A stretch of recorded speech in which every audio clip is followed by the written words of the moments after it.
So tapat nito is court, basketball court. So this is bedroom number 1. Second floor. Then bedroom number 2. Ito siya. Ayan.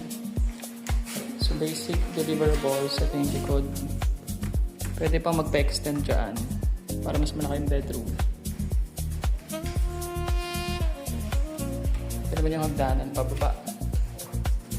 So upgraded na rin yung kanyang hagdanan. So ito yung kanyang entrance syempre. Ayan, living kitchen. Ayan, so pwede tayo maglagay dito na sink. Kitchen dining. Service area. Ayan, so may lababo sa dulo. Yung bathroom is upgraded na rin. Ayan. So ito yung interior natin. Interior talaga. So ito yung ating loob na Palmerston Nike.